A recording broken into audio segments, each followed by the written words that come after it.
Last chapter हमारा पर्यावरण, एक दिन का क्लास उसमें हुआ था। आज प्रयास करेंगे इसको खत्म कर देने का। तो इसमें बाकी क्या क्या है जो पहले तुम लोग पढ़ चुके हो ना, इसके अलावा और जो बाकी है वो आहार श्रृंखला है, आहार जाल है, ओसियस है, पारिस्थितिक तंत्र के प्रकार, ऊर्जा का प्रवाह, संख्या पिरामिड, जैव भार पिरामिड, जैव आवर्धन अवशिष्ट, जैव शिक्षकर्मी और जैव शिक्षकर्मी कचरा प्रबंधन, ओजोन परत, ओजोन अवक्षय, ओजोन छिद्र, इतना टॉपिक को समझना है। और सबसे बड़ी चीज है कि कुछ इसमें रटने की जरूरत नहीं है, सीधा सीधे समझ लेना। तो सबसे पहला चीज क्या है, आहार श्रृंखला क्या है, आहार श्रृंखला। हम यहाँ इंतजार कर रहे हैं, देखो आहार श्रृंखला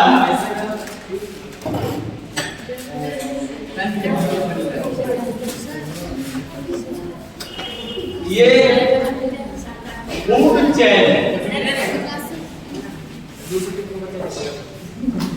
किसी भी पारितंत्र में, कल तुम लोगों को बताया कि पारितंत्र इस पृथ्वी का कोई भी छोटा भाग हो सकता है।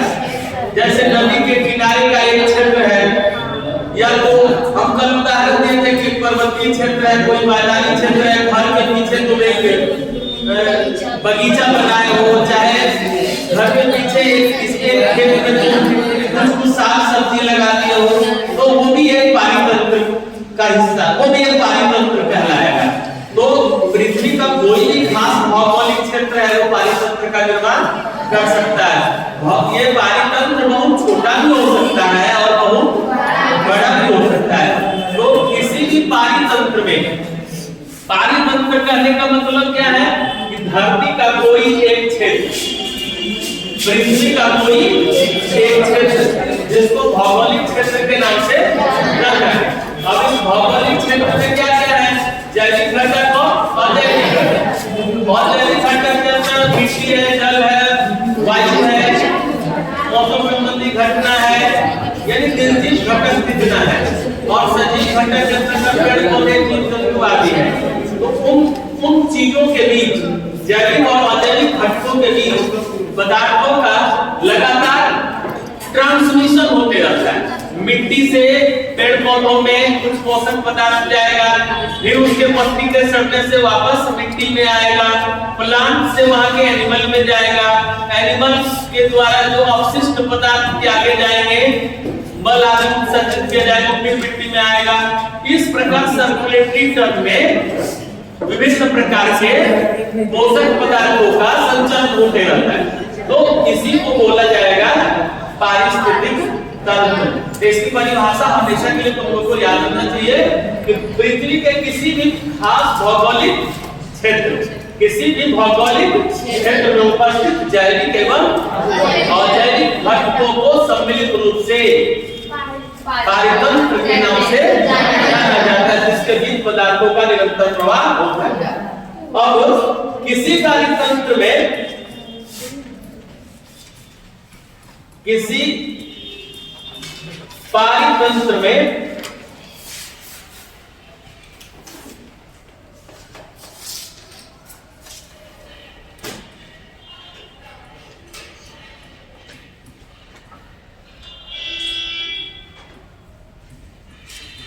ऊर्जा या खाद्य पदार्थों का,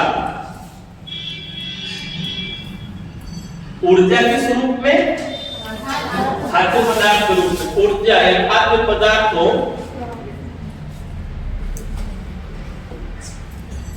का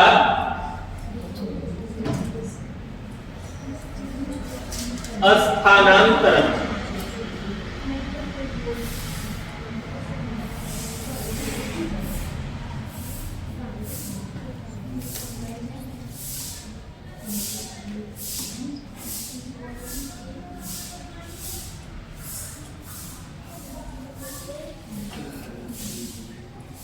जिन सजीवों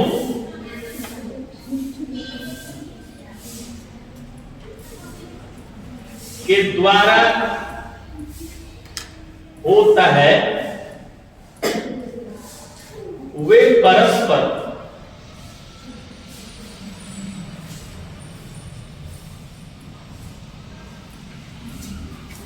जुड़कर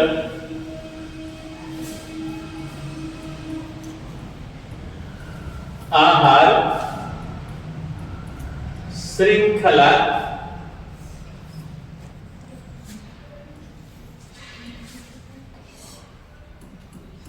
का निर्माण करता है।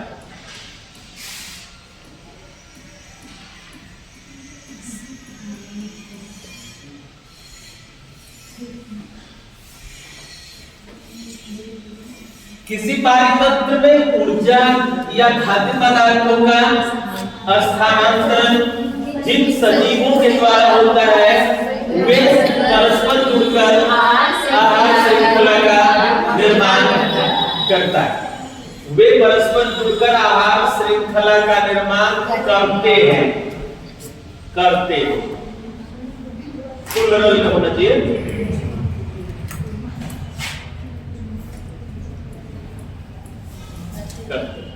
अब इसको हम एक छोटा डिफिनेशन में रख सकते हैं। सजीवों की वैसी श्रृंखला जो भोजन के आधार पर परस्पर संबद्ध होता है, परस्पर जुड़ा हुआ होता है। सजीवों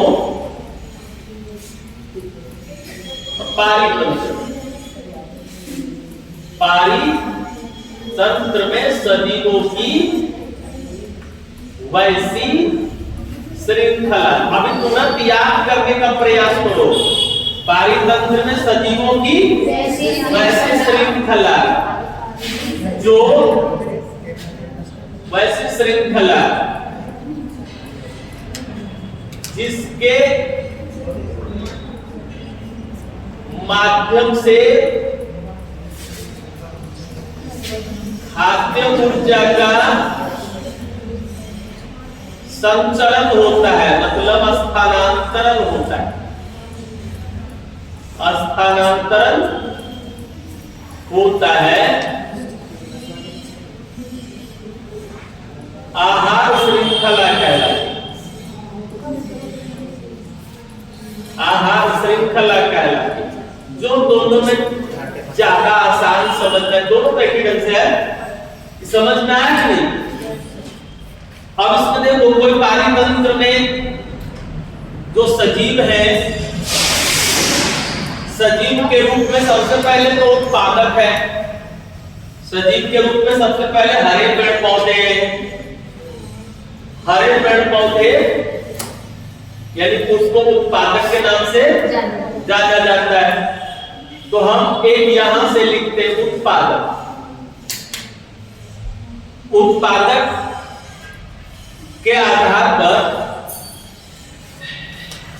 आगे जुड़ेगा इससे प्राथमिक उपभोक्ता।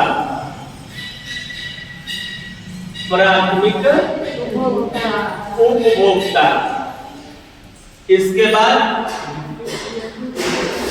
द्वितीयक उपभोक्ता।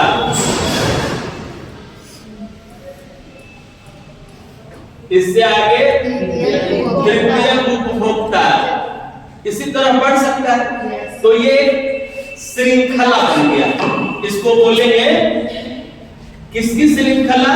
आहार की श्रृंखला, फूड चेन। यानी इसमें जो फूड मटेरियल है वो इसमें आ जाएगा। यहां जो फूड मटेरियल तैयार होगा वो यहां जाएगा। तब फूड मटेरियल का ट्रांसमिशन होता है एक बॉडी से दूसरे बॉडी में, और वे बॉडी एक दूसरे से इसी रिलेशन से जुड़े हुए हैं, इसी संबंध से परस्पर जुड़े हुए हैं। इसको आहार श्रृंखला के नाम से। अब इसमें हम यहां लिखते हैं जैसे हरे पौधे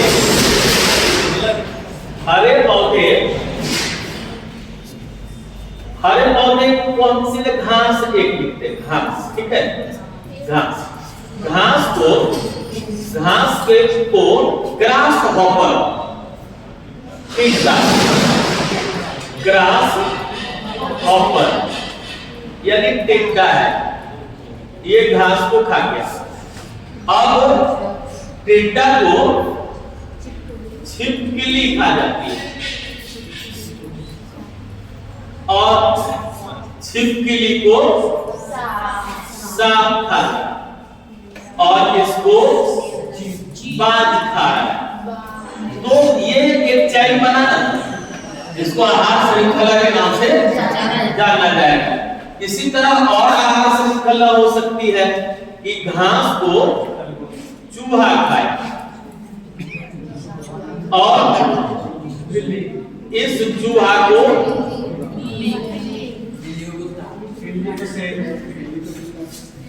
घास को चूहा, चूहा को सांप और सांप को फिर बाज, नेबला, ऐसे अलग अलग हम एक सिस्टम में एक यहाँ से एक श्रृंखला बन गई ना, यहाँ से भी एक दूसरी श्रृंखला बन गई। श्रृंखला चूहा को बिल्ली भी खा रही है, बिल्ली को कोई दूसरा जानवर खा रहा है, तो सब इस तरह चैन बन सकता है कि नहीं? तो यहाँ से इसी तरह इसको घास को खरगोश खा रहा है,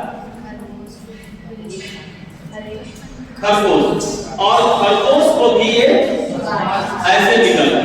बीच में इसको बड़ा सांप खा जाएगा, बड़ा सांप रहेगा, खरगोश को भी खा जाएगा।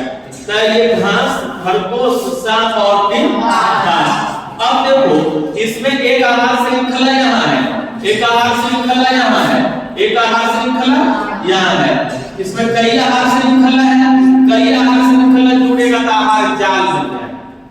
तब क्या बनेगा? आहार जाल, इसको फूड वेव के नाम से जाना जाता है। आहार जाल किसे कहते हैं? तो पानी तंत्र के कई आहार श्रृंखलाओं को एक दूसरे से जोड़कर आहार जाल का निर्माण किया जाता है। अब इसमें कभी पूछता है कि 3 कोशीय स्तर की आहार श्रृंखला लिखिए, 2 कोशीय स्तर का आहार श्रृंखला लिखिए, 4 कोशीय स्तर का आहार श्रृंखला लिखिए।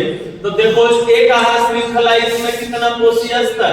ये प्राथमिक कोशीय स्तर, ये 2, ये 3, ये 4, ये 5 कोशीय स्तर वाला तैयार है। हम कल एक लाइन में लिख देंगे 2 नंबर मिल जाएगा। कह देगा 4 कोशीय स्तर की एक आहार श्रृंखला का निर्माण करें, तो लिखना घास, चूहा, सांप, बाज। 4 को घास, खरगोश, सांप, बाज। 4 को किसी भी तरह से यही लिखोगे कोई जरूरी था, लेकिन एक दूसरे को खाने वाला नहीं। घास लिख दिए, बकरी लिख दिए, उसके बाद बकरी को बाघ खा गया, डायरेक्ट। तो 3 कोशीय स्तर हो गया कि नहीं? यहाँ तक लिख ली हो।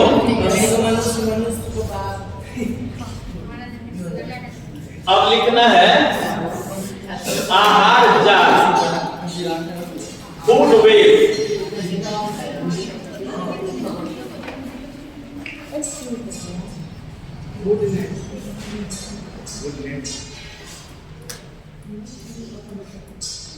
ये नेट नहीं है, वेव है। नेट और वेव में अंतर है।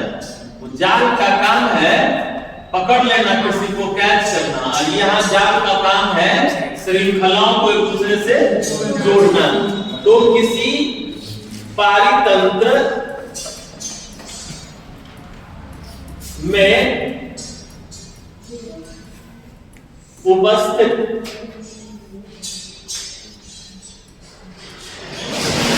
कई आहार श्रृंखलाएं परस्पर जुड़कर आहार जाल बनाती।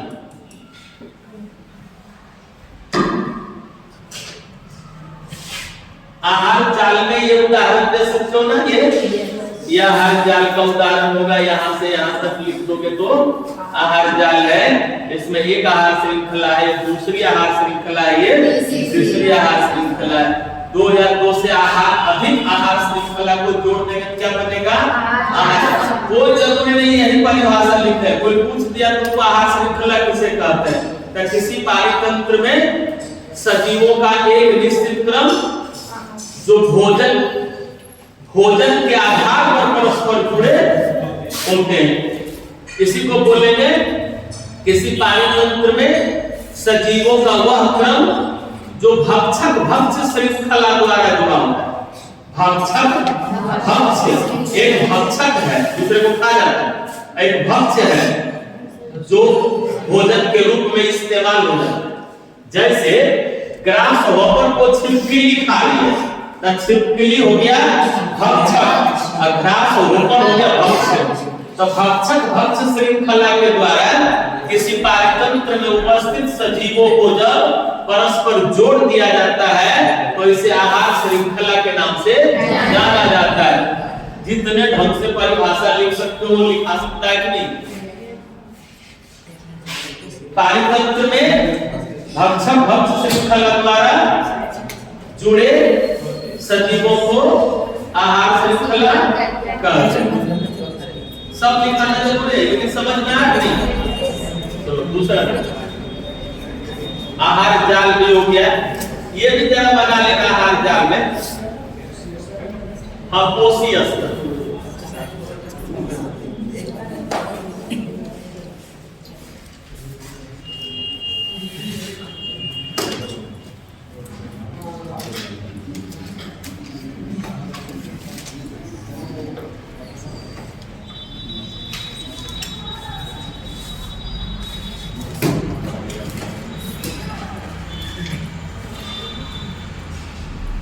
पारितंत्र में ऊर्जा या आहार, ऊर्जा या भोजन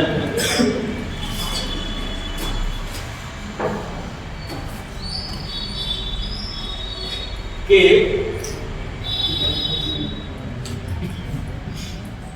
स्रोत को प्रदान करने वाला स्तर पोषी स्तर कहलाता है। पारितंत्र में ऊर्जा या भोजन के स्रोत को प्रदान करने वाला स्तर लेवल।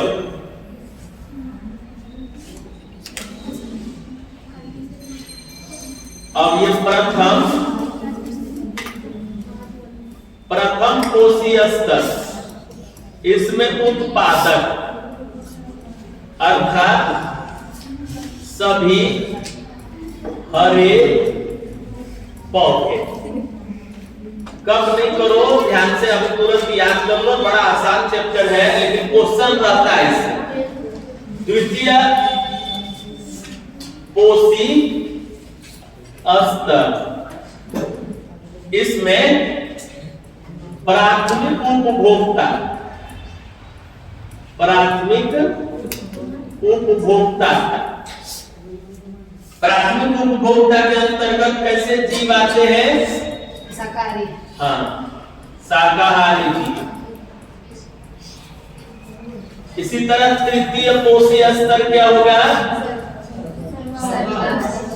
तृतीय पोषी स्तर।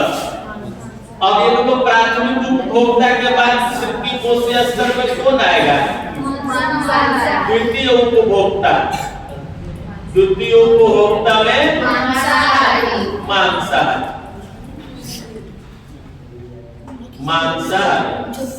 इसी तरह चतुर्थ पोषी स्तर, पंचम पोषी स्तर पढ़ सकता है। हमको यही तक समझना है। अब इससे आगे जरा देखना है।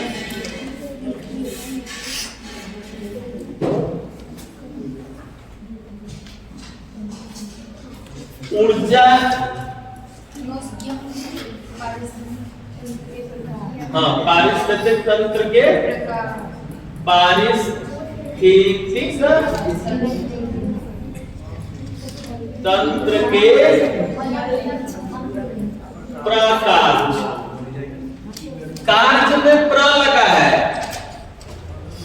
मतलब कार्य की विशेषता है।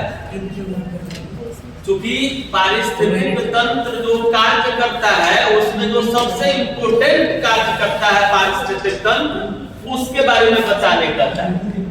तो पारिस्थितिक तंत्र का सबसे पहला काम क्या है कि ऊर्जा को सूर्य से लेना, हरे पौधे से प्राथमिक उपभोक्ता, द्वितीयक उपभोक्ता, तृतीयक उपभोक्ता, और सब मरने के बाद सड़ गया, सब समा गया मिट्टी में। यह हुआ ऊर्जा का एक पथीय प्रवाह।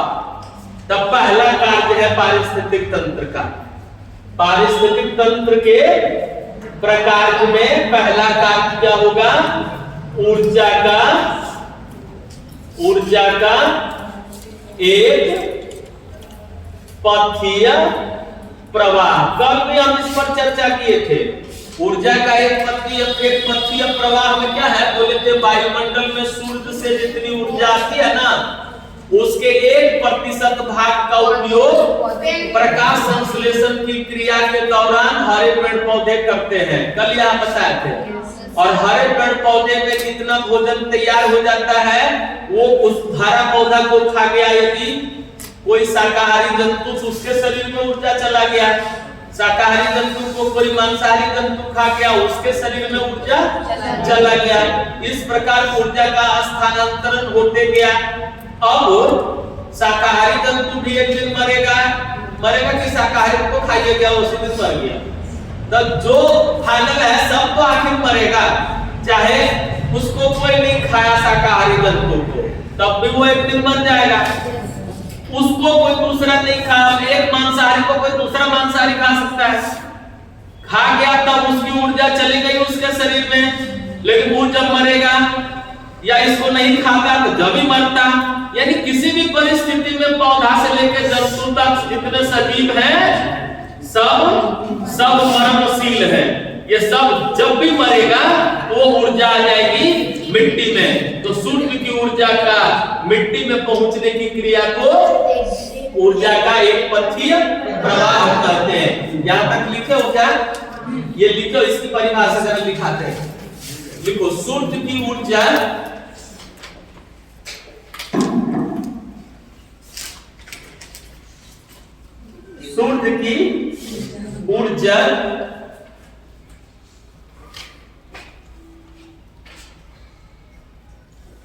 का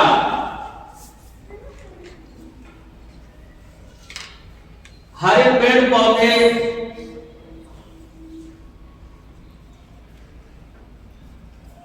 जीव जंतु से होते हुए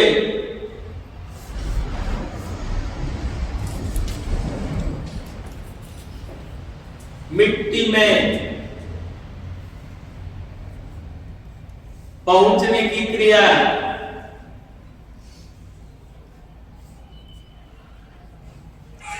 ऊर्जा का एक पथीय प्रवाह कहलाता है।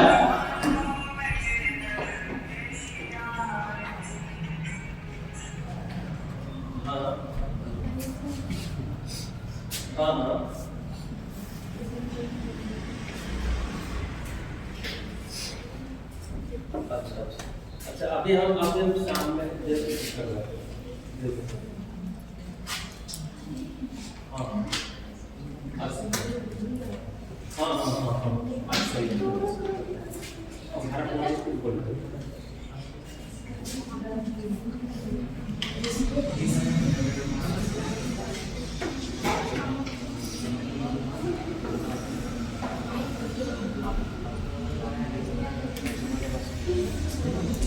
क्या लिखा है? तो पारिस्थितिक तंत्र का एक नंबर का काम यही है, पहला काम यही है। तो ये पारिस्थितिक तंत्र का एक प्रकार हो गया। दूसरा प्रकार पारिस्थितिक तंत्र का क्या है कि कुछ पोषक तत्व ऐसे हैं जैसे नाइट्रोजन है, ऑक्सीजन है, कार्बन है, फास्फोरस है, सल्फर है, ये सब पोषक पदार्थ है कि नहीं? कितने तरह के पोषक तत्व होते हैं मिट्टी में? 16 में सूक्ष्म सूक्ष्म मात्रिक पोषक तत्व है और फिर बृहद मात्रिक पोषक तत्व है। 9 और 7 की संख्या में इस तरह अलग अलग 9th क्लास की बात है ये। पोषक तत्व मिट्टी में कितने प्रकार के? 16 प्रकार के। उसको बांटा जाता है 9 और ये 7, 2 भागों में बांटा जाता है। एक ऐसा है जिसकी ज्यादा मात्रा में सब जरूरी है प्लांट को, जीव जंतुओं को, वो बृहद मात्रिक, और जिसकी जरूरत कम मात्रा में पड़ती है वो सूक्ष्म मात्रिक, कॉपर का, कोबाल्ट का, ये सब ऐसे तत्व हैं जिसकी जरूरत कम मात्रा में पड़ती है। लेकिन नाइट्रोजन, ऑक्सीजन, कार्बन ये सब बहुत अधिक मात्रा में पड़ती है। तो हम ये बता रहे हैं कि ये सब जो पोषक तत्व है ना, इसका प्रवाह साइक्लिक होता है, चक्रीय होता है। वायुमंडल से चलेगा नाइट्रोजन और वायुमंडल से चलेगा तो सबसे पहले वो नाइट्रोजन कहाँ जाएगा? सब दलहन वर्ग के पौधे, राइजोबियम पाया जाता है। नाइट्रोजनी चक्र तुम लोग कभी पढ़े हो? नाइट्रोजन चक्र नाइट्रोजन तो दलहन वर्ग या फलदार पौधे के जड़ों में राइजोबियम पाया जाता है। तो उसको वो ले लिया, दलहन वर्ग का पौधा, प्रोटीन बना, नाइट्रेट बनाया, फिर प्रोटीन बनाया, उसको कोई जीव जंतु जानवर खाया, प्रोटीन उसके बॉडी में गया, और जब वो जानवर बनेगा तब वो प्रोटीन मिट्टी में गया और फिर वो मिट्टी में अमोनिया बना, फिर वो नाइट्राइट बना और फिर नाइट्रोजन बन के वापस वायुमंडल में चला गया। तो नाइट्रोजन, ऑक्सीजन, कार्बन, फास्फोरस ये सब ऐसे तत्व हैं जिसका चक्रीय प्रवाह होता है। तो दूसरा काम पारिस्थितिक तंत्र का यह भी है, कुछ पोषक तत्वों का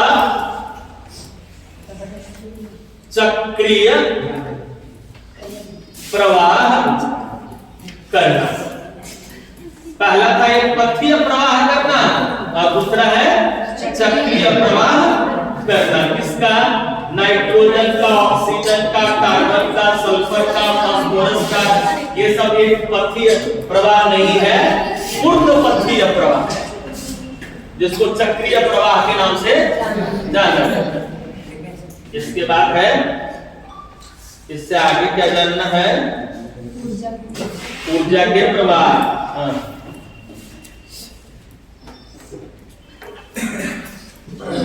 ऊर्जा के प्रवाह,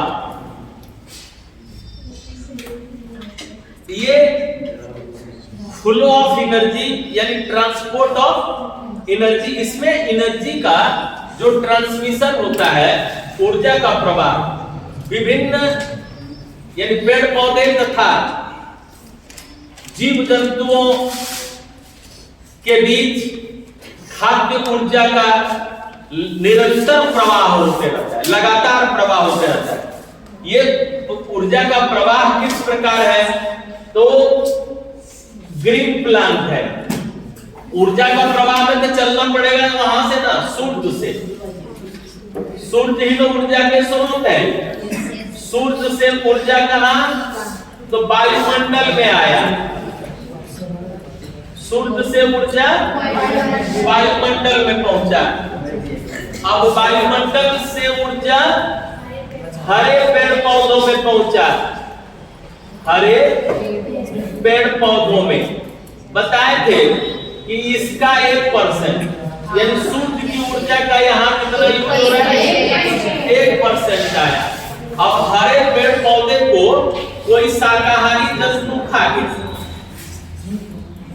कोई शाकाहारी जंतु खा गया, तो ऊर्जा कहाँ आ गया? शाकाहारी जंतु में। अब शाकाहारी जंतु को कोई मांसाहारी जंतु खा गया, तो ये ऊर्जा कहाँ जाएगा? मांसाहारी जंतु के शरीर में। इस प्रकार ऊर्जा का प्रवाह किसी भी पारिस्थितिक तंत्र में होता है। अब इसमें देखो, यहां से तो 1% हुआ, लेकिन यहां से यहां जो ऊर्जा ट्रांसफर होके आएगी ना, वो 10%। मतलब हरे पेड़ पौधे सूर्य से जितनी ऊर्जा ग्रहण करेगा और प्रकाश संश्लेषण की क्रिया करेगा, भोजन का निर्माण करेगा, तो सब जो भोजन का निर्माण जितना किया गया उससे उसका जड़ बढ़ा, उससे उसका तना बढ़ा, यानी उसके फिजिकल स्ट्रक्चर में भी तो कुछ ऊर्जा खर्च हो गया। तो जो ऊर्जा खर्च हो गया वो कितना खर्च हो गया? खुद अपना प्रोसेस को पूरा करने में कोई भी सजीव जितनी ऊर्जा लेता है ना, तो बॉडी अपना प्रोसेस कंप्लीट करने में 90% खर्च कर देता है। तो 10% यदि हरे पौधे को खाया यहाँ जितनी ऊर्जा इसके पास था, 100 जूल ऊर्जा यदि थी, तो 100 जूल ऊर्जा में 90 जूल ऊर्जा हरा पौधा खुद खर्चा किया, और इसको जो खा जाएगा उसके शरीर में कितना आएगा? 10%। अब इसके शरीर में जितना आया उसका 90% ये खुद खर्चा करेगा, दौड़ेगा, चलेगा, टहलेगा, उछलेगा, कूदेगा, बॉडी का निर्माण होगा, मांसपेशी बनेगी, रक्त का निर्माण होगा, त्वचा का निर्माण होगा, तो ये खुद खर्चा करेगा। अब फिर इसको कोई खा जाएगा, ये ट्रांसफर करेगा कितना? 10% इसके शरीर में। तो अब यहां से हम बताते हैं यदि 100 किलोग्राम घास का कोई जैव भार है, कितना है? 100 किलोग्राम। तो शाकाहारी जंतु में 10% आएगा खाने के बाद, कितना बन जाएगा? 100 का 10%, 100 का 10% कितना होता है? 10 किलो। अब शाकाहारी जंतु को कोई मांसाहारी जंतु खाया, इसका 10%, फिर कितना हो जाएगा? 10 किलो का 10%, 1 किलो। तो एक क्वेश्चन रहता है कि 100 किलोग्राम जैव भार, घास का 100 किलोग्राम जैव भार बाघ के शरीर में पहुंचकर 1 किलो जैव भार में बदल जाता है, कैसे? तो 100 किलो तो घास को तो सीधे बाघ नहीं खाएगा, तो घास को कोई शाकाहारी खाया, 100 का 10% आया, और इसको कोई मांसाहारी बाघ खाया, तो इसका 10%, तो 1 किलो बन जाएगा। इसको कहते हैं लिंडेमान का 10% नियम। लिंडेमान का 10% नियम के अनुसार ऊर्जा का ट्रांसफर होता है। अगर लिखाते या लिखो ऊर्जा का प्रवाह। किसी पारितंत्र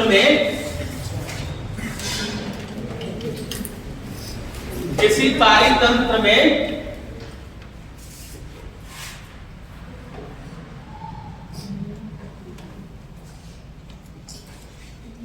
सौर ऊर्जा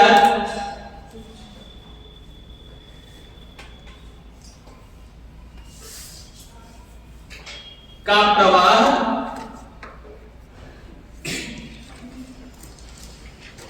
एक निश्चित पथ में होता है।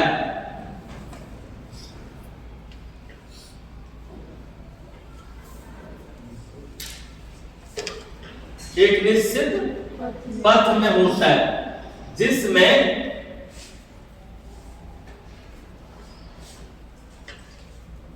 लिंडेमान के 10% नियम का उपयोग होता है।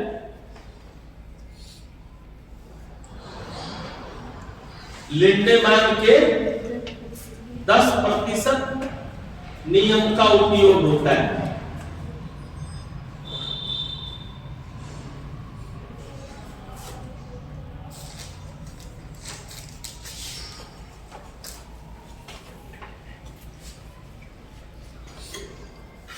अब देखो लिंडेमान का 10% नियम लिखे डैश दो।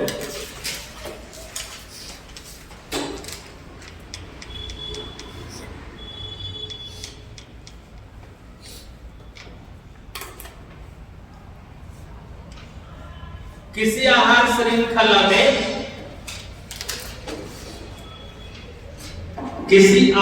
श्रृंखला में ऊर्जा का प्रवाह एक कोशीय स्तर से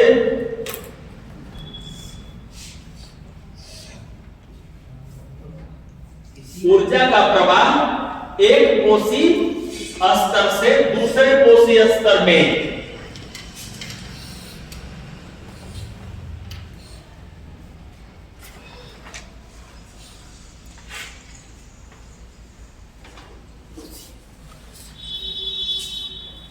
पूर्व कोशीय स्तर का 10% होता है।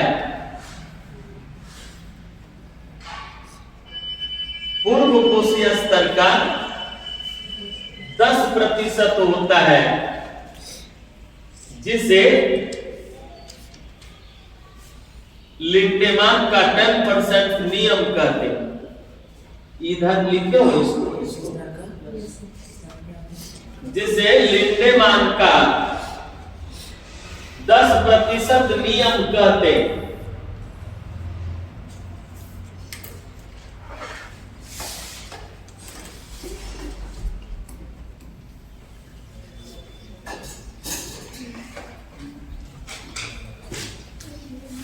इस आधार पर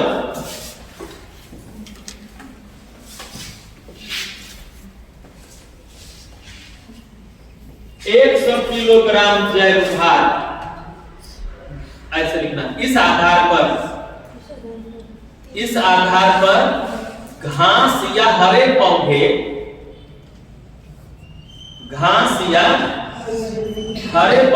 में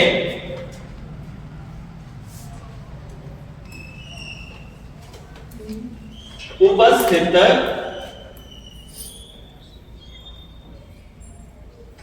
100 किलोग्राम जैव भार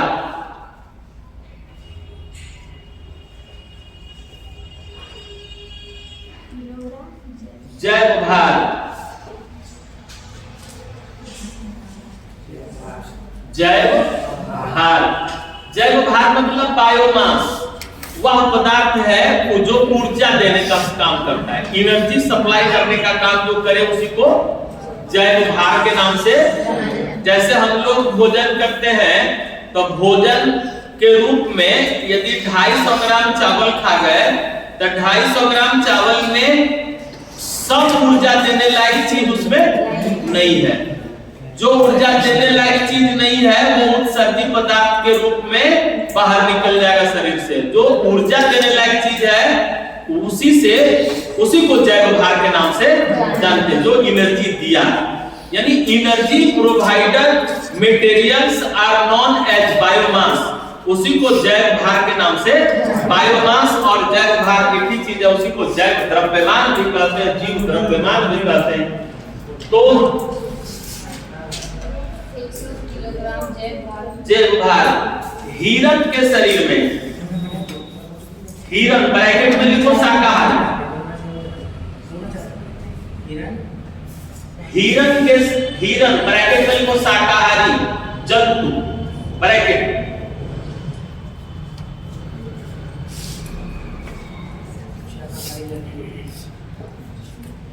घास तो यदि हिरण था, नहीं क्या लिखा है, हिरण शाकाहारी जंतु के शरीर में 10 किलोग्राम जैव भार में बदल जाएगा।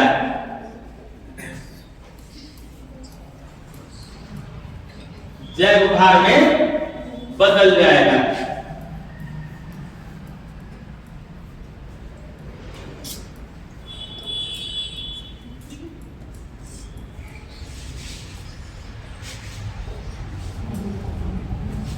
ये 10% ट्रांसफर, यहाँ भी 10% ट्रांसफर।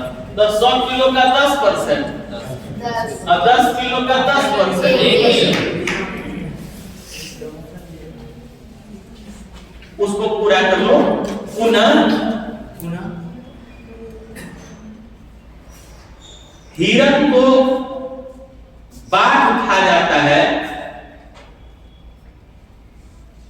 बाघ जहां लिखे हो वहां मांसाहारी कर देना, मांसाहारी नहीं शाकाहारी, ठीक है, मांसाहारी।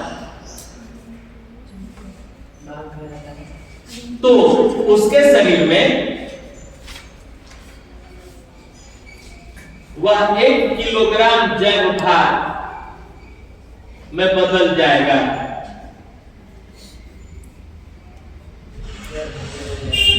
हाँ, उतार लो उसको, इधर बना हुआ है।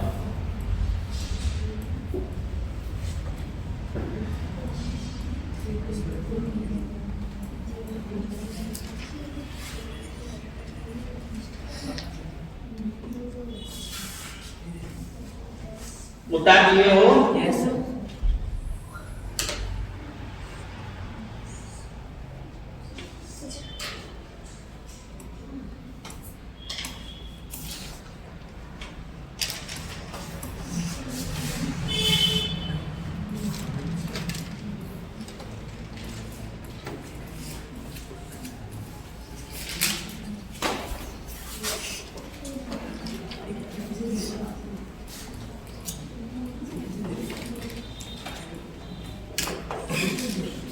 देखो बात को उतारना जरा देखना।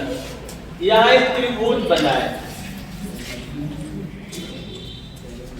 यहाँ भी एक त्रिभुज बना है,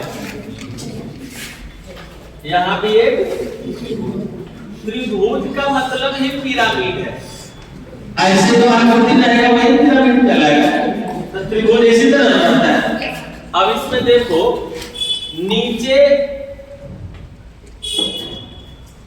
नीचे का एरिया बड़ा है, ऊपर छोटा है, ऊपर और छोटा है। किसी भी पारितंत्र में जो भक्षक भक्ष श्रृंखला पाई जाती है, यानी उत्पादक, इसके बाद इसको खाता है कौन? इसको खाता है कौन? पारितंत्र में हम जब किसी जगह पे हम ढूंढेंगे तब पेड़ की संख्या बहुत रहेगी और उससे जानवर जो पेड़ को खाता उसकी संख्या पेड़ से कम है, और पेड़ को जो खाता है उसके बाद ऊपर जो उसको खा जाता है, हिरण को खाने वाला बाघ की संख्या और कम जाएगा। तो किसी भी पारिस्थितिक तंत्र में उत्पादक स्तर से विभिन्न उपभोक्ता स्तर की ओर बढ़ने से उसकी संख्या धीरे धीरे कम होती है। इसे एक पिरामिड द्वारा दर्शाया जाता है, उसे संख्या पिरामिड के नाम से जाना जाता है। लिखो किसी पारितंत्र में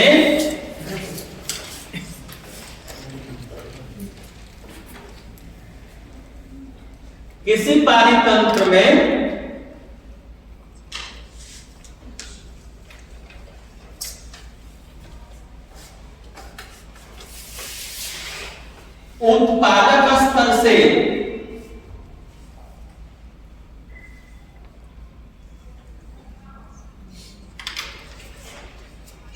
उपभोक्ता स्तर की ओर बढ़ने पर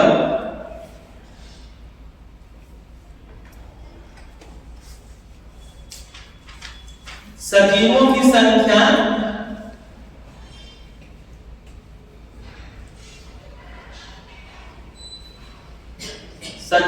संख्या धीरे धीरे घटती है।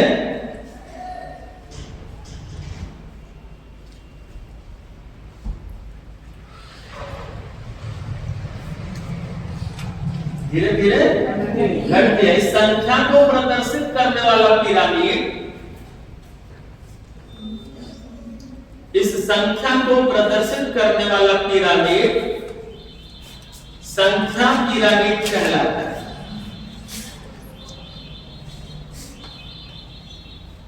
संख्या पिरामिड कहलाता है।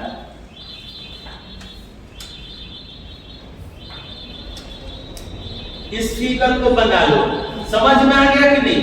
ये धीरे धीरे घट रहा है। इसको भी जरा सा समझ लो तो ऊर्जा पर यदि जहां हम इस परिभाषा में संख्या लिखा है वहां हम ऊर्जा लिखा देंगे तो बन जाएगा ऊर्जा पिरामिड कहलाता है। जहां हम इस परिभाषा में संख्या लिखा है तो वहां लिख देंगे जैव भार, तो ये जैव भार पिरामिड बन जाएगा। परिभाषा में थोड़ा थोड़ा अंतर करना है। अब देखो ऊर्जा, हरे पेड़ पौधे जो थे, हरे पेड़ पौधे में ऊर्जा कितनी थी? नहीं, 100 किलो, तो घट के चला गया 10 किलो और चला गया फिर 1 किलो, जैव भार में बदला। तो इस तरह घटता ना, ऊर्जा भी धीरे धीरे ऊपर की ओर घटते जाएगा और जैव भार भी ऊपर की ओर घटते जाएगा। तो तुमको यही से पूछेगा, तुमको जानना है यही से। लेकिन कंपटीशन वगैरह में कभी इसकी चर्चा करेगा, ऊर्जा पिरामिड किसे कहते हैं? तो ऊर्जा पिरामिड वही है, यहाँ संख्या है वहाँ ऊर्जा है। जयभार पिरामिड क्या है? जहाँ संख्या है वहाँ जयभार है। इसको जयभार पिरामिड के नाम से जाना जाता है। फिगर खाली बना, हाँ जल्दी जल्दी बनाओ।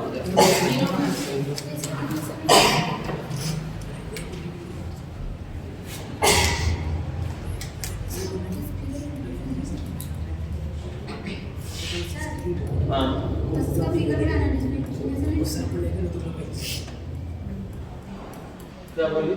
इसका फिगर बनाना नहीं, अभी बोले थे हम, तुम सोच रही थी दूसरा चीज। हम अभी बोले जहाँ संख्या परिभाषा में लिखा है ना, उस परिभाषा में संख्या के जगह पर ऊर्जा लिख देगी तो ऊर्जा पिरामिड की परिभाषा बन जाएगा। और जहाँ संख्या लिखा है वहाँ जयभार लिख देगी तो जय पिरामिड का जयभार पिरामिड की परिभाषा बन जाएगा। तब बन जाएगा कब ना, जब घर में बनाएंगे तब क्लियर करेंगे ना, जिस समय उस समय कर लेना। इसको किया जा सकता है कि नहीं?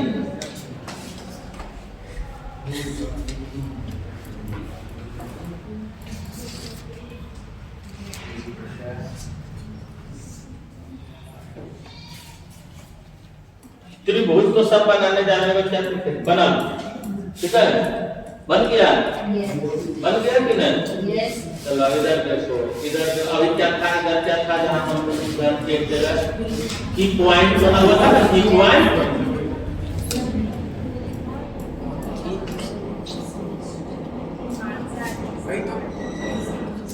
जय भारतीय पिरामिड हो गया, संख्या पिरामिड हो गया, ऊर्जा का प्रवाह हो गया, यहाँ पर हो गया जैव आवर्धन, अवशिष्ट जैव निग्रीकरण,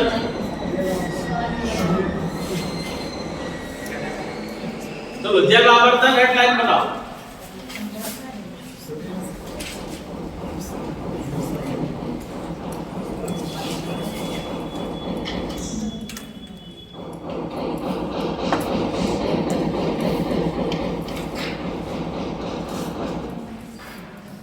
बायो मैग्निफिकेशन,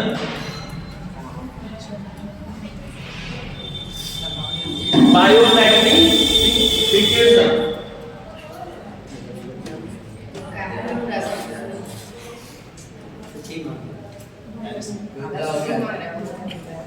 बायो मैग्निफिकेशन का मतलब थोड़ा सा समझना है।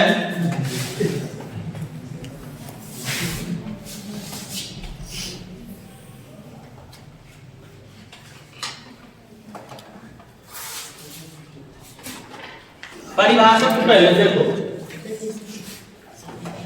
मनुष्य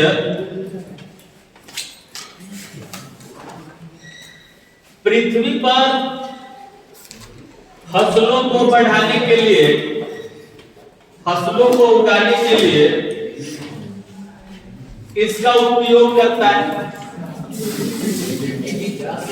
पीड़कनाशी दवाओं का, अलग अलग तरह के रासायनिक उर्वरकों का, पीड़कनाशी और रासायनिक उर्वरकों का, अलग अलग तरह के फर्टिलाइजर, यूरिया, डीएपी खेत में डाल रहा है, सब रासायनिक पदार्थ है।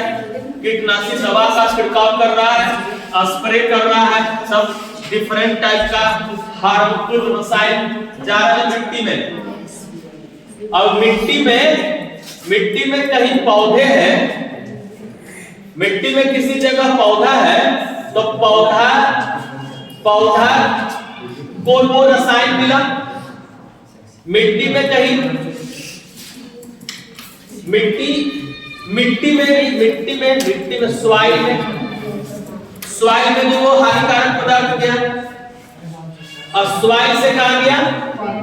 पौधा में, और वो बह के कहां गया? पानी में। और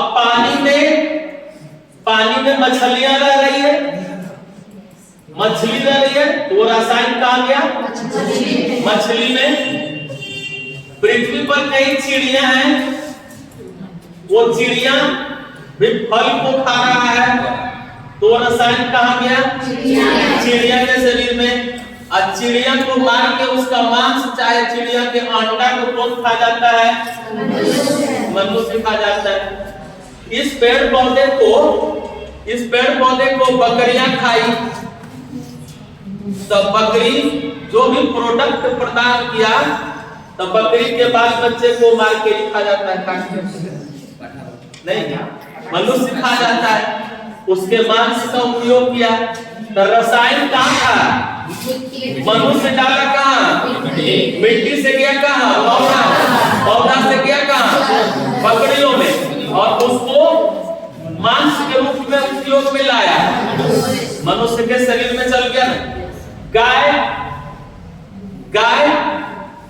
घास खाती है, तो घास में पीड़कनाशी दवा गया, तो उसके दूध में पीड़कनाशी दवा गया। दूध को कौन खाता है?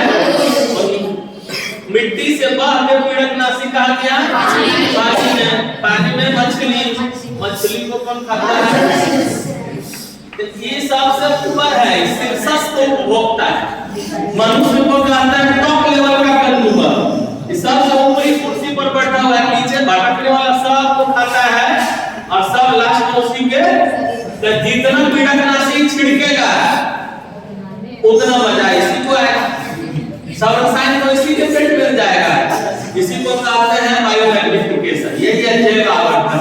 पीड़कनाशी दवाओं की सांद्रता, पीड़कनाशी दवाओं की सांद्रता, पेड़ पौधे, जीव जंतु, मिट्टी, जल आदि से होते हुए शीर्षस्थ उपभोक्ता के रूप में मनुष्य के शरीर में पहुंचने की क्रिया को जैव आवर्धन कहते हैं।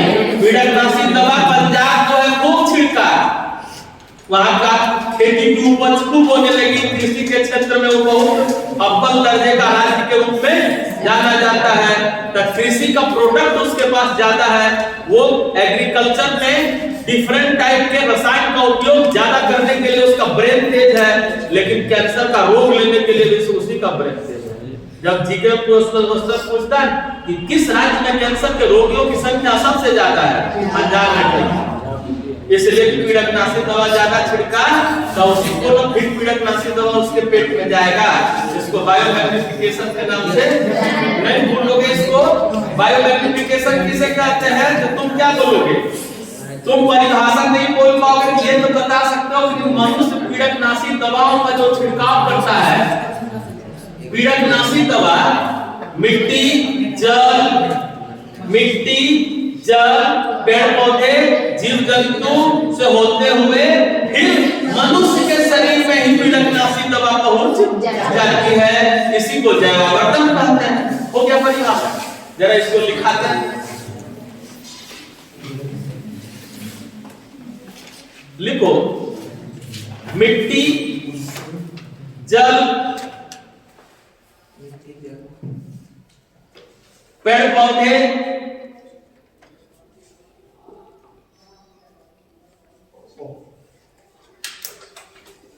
एवं जीव जंतुओं से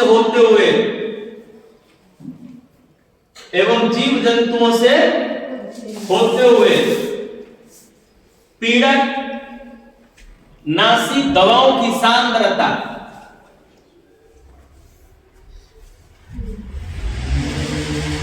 पीड़कनाशी दवाओं की सांद्रता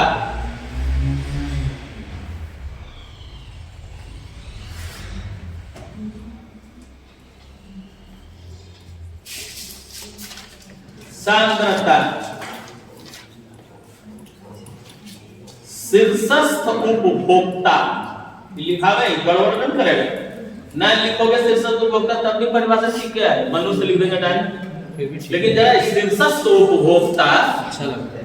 शीर्षस्थ उपभोक्ता के रूप में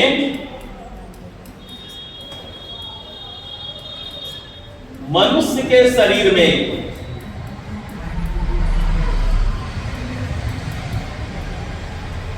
पहुंचने की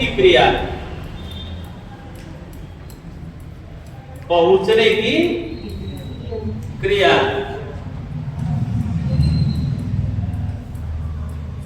जैव आवर्धन कहलाता है।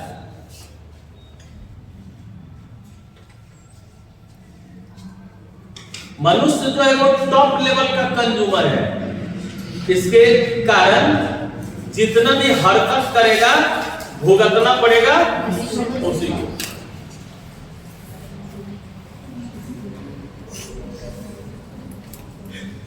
उतार लियो यहां पर।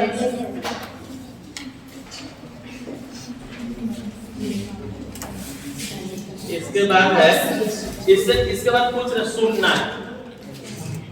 अवशिष्ट का मतलब क्या होता है? वैसे सारे पदार्थ जो उपयोग के लायक नहीं रह गए और उसको हमने जहां तहां फेंक दिया, उसको क्या कहा जाएगा? तो अवशिष्ट की परिभाषा लिखना पड़ेगा। वैसे पदार्थ जो उपयोग के लायक नहीं रह जाते हैं, जो बेकार के पदार्थ होते हैं, जिसकी उपयोगिता समाप्त हो जाती है, अभी ये उपयोग के लायक है तो चल रहा है, कुछ दिन में ही बेकार हो जाएगा, तो कचरा बन जाएगा। तो वही है अवशिष्ट पदार्थ।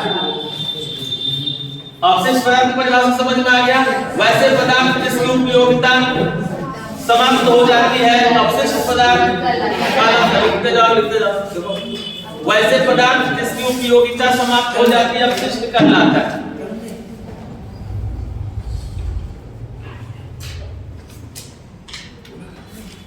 वैसे पदार्थ जो उपयोग के लायक नहीं रह जाते अवशिष्ट कहलाते हैं।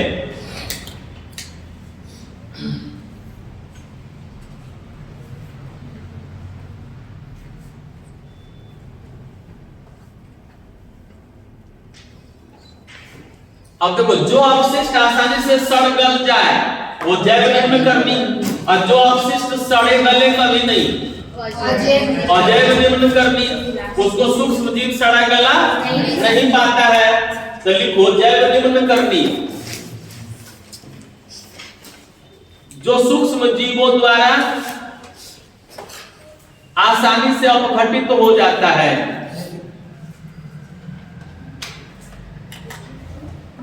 जो सूक्ष्म जीवों द्वारा आसानी से अपघटित हो जाता है।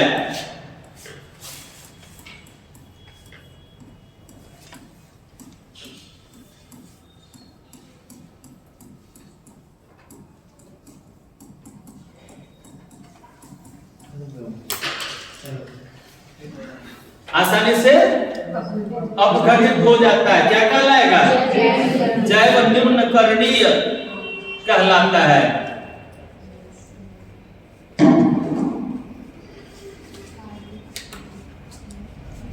जैव निम्नकरणीय कहलाता है। अब देखो, तुम तो खुद सोच सकते हो कागज खराब हो जाएगा फेंक देंगे तो सड़ गल जाएगा, सूती कपड़ा सड़ गल जाएगा, जूट का सामान बना हुआ रहेगा तो फेंक देंगे तो सड़ गल जाएगा। इस तरह फल की सब्जी को फेंक देने के लिए, फल या सब्जी के छिलके को फेंक देंगे तो सड़ गल जाएगा। तो जो सड़ गल जाए कचरा वो है जैव निम्नकरणीय। लेकिन प्लास्टिक को फेंक देंगे, पॉलीथीन को फेंक देंगे, डीडीटी का उपयोग करेंगे, उसके डब्बा को फेंक देंगे, या फिर रेडियो सक्रिय पदार्थ, रेडियो सक्रिय पदार्थ समझते हो कि नहीं? कल हम बताए रेडियो सक्रिय पदार्थ जिसके नाभिक टूटते हैं और अल्फा बीटा गामा किरण निकलती है और लंबे समय में वो अपघटित होता है, और अपघटित भी होता है तो हानिकारक पदार्थ छोड़ते रहता है, तो उसको भी बोला जाएगा अजैव निम्नकरणीय। एक क्वेश्चन पूछा जाएगा इसमें, तुम क्वेश्चन आंसर बनाओगे ना, पूछा जाएगा कि रेडियो सक्रिय पदार्थ किस प्रकार के अपशिष्ट कहलाते हैं? अजैव निम्नकरणीय। और दूसरा चीज देखो, और यहां लगा था जैव के पहले, कभी और लग सकता है निम्न के पहले, तो जैव और निम्नकरणीय बोले चाहे और जैव निम्नकरणीय बोले, दोनों में कोई अंतर नहीं है। इसकी क्या परिभाषा होगी? वैसे पदार्थ जो आसानी से अपघटित नहीं होते। लिखिए, अभी लिखो तो जरा, अजैव निम्नकरणीय वैसे पदार्थ जो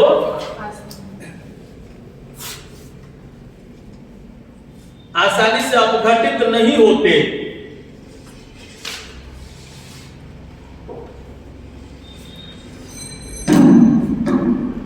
आसानी से अपघटित नहीं होते।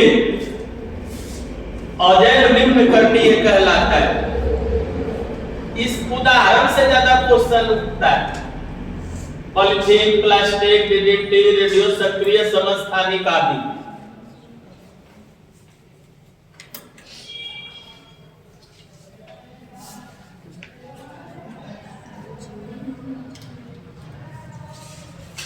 फिजिक्स लास्ट ये चैप्टर, वो चैप्टर में था कचरा प्रबंधन।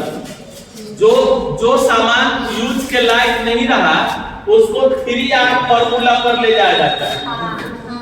Recycle, reduce, reuse. Recycle, reduce, reuse. इसको खाली सुनना ही है।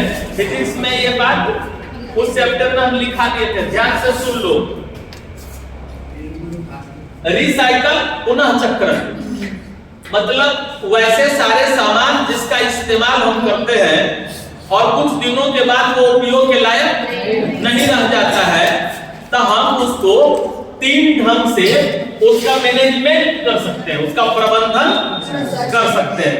जैसे एक प्लास्टिक का डब्बा हम बाजार से खरीद के लाए, ये सोच के कि इसमें सरसों तेल घर में रखेंगे, किचन रूम में इसका उपयोग है। अब हम उसमें सरसों तेल रख रहे थे, कुछ दिन के बाद वो धीरे धीरे उसमें एक पतला सा छेद हो। अब सरसों तेल उसमें हम नहीं रख सकते, तो उसमें हम नमक रख सकते हैं कि नहीं? तुरंत बाहर मत फेंको। तो कम से कम ये तो होगा कि नमक को रखने के लिए नया डब्बा तो नहीं खरीदाएगा, वो भी तो जो खरीदा वो कचरे में बनेगा एक दिन। इसलिए हम उसका उपयोग करें रीयूज में, पुनः उपयोग, पुनर्उपयोग। रीयूज का मतलब रीयूज कर ले, हम फिर से उसका उपयोग करें। प्रबंधन हो गया। दूसरा है कि हम प्रयास करें कि हम बाजार से ही प्लास्टिक का डब्बा शुरू में खरीदने का प्रयास नहीं करें। हम कोई ऐसा डब्बा खरीदें जो कि खराब भी हो जाए, तो प्रकृति को दूषित ना करें। तो हम वैसे डब्बा का उपयोग, वैसे सामानों का उपयोग ही कम करें, तो उसको बोलते हैं रिड्यूस, कम करना। और एक होता है कि हम कबाड़ी बाजार वाले को दे दिए, रिसाइकल होने चला गया, फिर नया बन के आ गया। तो ये कचरा प्रबंधन, ये फिजिक्स में बताया है। तो हो गया ये। ओजोन परत पृथ्वी के वायुमंडल में 15 किलोमीटर से स्टार्ट करो और 60 किलोमीटर की ऊंचाई पर O3 गैस है, ओजोन गैस पाई जाती है। ये ओजोन गैस बाहर से आने वाले पराबैंगनी किरण से हमारे पृथ्वी के वायुमंडल को बचाने का काम करता है, तो इसको ओजोन परत के नाम से जाना जाता है। अब हम लोग पृथ्वी पर ज्यादा CFC का उपयोग कर रहे हैं, ज्यादा रेफ्रिजरेटर का उपयोग, फ्रिज का उपयोग कर रहे हैं, एरोसोल नामक रसायन का उपयोग कर रहे हैं। उसमें भी हम एरोसोल पढ़ा है और ओजोन परत भी उसमें पढ़ा है। इसमें खाली बोल सकते हैं, क्या बात तो है। तो एरोसोल नामक रसायन का भी उपयोग करते हैं, जिसके कारण इसके पास क्षमता है ओजोन के अणुओं को तोड़ने का, जिससे ये ओजोन का लेयर धीरे धीरे पतला होते जा रहा है। इसको ओजोन अवक्षय के नाम से जाना जाता है। ओजोन अवक्षय के कारण पराबैंगनी किरण ज्यादा पृथ्वी पर पहुंच रही है, तो इससे त्वचा कैंसर और विभिन्न प्रकार के रोग उत्पन्न होने की संभावना बढ़ रही है। अब एक शोध के द्वारा पता चला है, खोज किया गया है कि अंटार्कटिका में सबसे ज्यादा ओजोन विरल हो गया। ओजोन सबसे ज्यादा पतला कहां हुआ है? वहां उसको बोला जाता है ओजोन होल, ओजोन का छिद्र कहां हुआ है? अंटार्कटिका में। उधर ज्यादा होने का कारण क्या हो गया? कारण ये हो गया कि अंटार्कटिका जो वो पूरा बर्फीला एरिया है, बर्फ जाता है, और बर्फ जब पिघलता है ना, तो उसके अंदर से प्राचीन काल के जो जीवाश्म बर्फ में दबे हुए थे, जो सड़े, वो मीथेन गैस का निर्माण हुआ। तब बर्फ के पिघलने से मीथेन गैस बहुत ज्यादा मात्रा में निकलती है, उसको मीथेन का बवंडर कहते हैं। और वो मीथेन गैस जो है वो ओजोन को सबसे ज्यादा नुकसान पहुंचाती है। और दूसरा क्या है कि ग्रीन हाउस इफेक्ट को बढ़ाती है। जितना CO2 बढ़ाता है ना, मीथेन में उस बढ़ाने की क्षमता और ज्यादा है। ज्यादा मीथेन में बढ़ाने की क्षमता, ग्रीन हाउस ज्यादा होगा तो ग्लोबल वार्मिंग की समस्या उससे ज्यादा उत्पन्न हो रही है। और उस क्षेत्र में क्लोरीन का असर सबसे ज्यादा जाकर पड़ रहा है, CFC क्लोरोफ्लोरोकार्बन। तो यही ओजोन गैस को, ओजोन को तोड़ रहा है, O3 को तोड़ रहा है। ओजोन धीरे धीरे पतला होते जा रहा है, इसी को ओजोन क्षेत्र के नाम से जाना जाता है। कहाँ पता चला है? अंटार्कटिका। ये सब बातें भी उसमें लिखा हुआ है, इसलिए दोबारा लिखने की जरूरत नहीं है। खत्म हो गया बायोलॉजी। अब तुम लोग ठीक है, संस्कृत पढ़ाएंगे, दूसरे संस्कृत बताएंगे। अब तो इधर तुम्हारा सब फिजिक्स केमिस्ट्री सब कंप्लीट हो गया, अब बायो भी हो गया। अब संस्कृत बता देंगे, 10 दिन बता देंगे संस्कृत खत्म हो जाएगा, 10 से 12।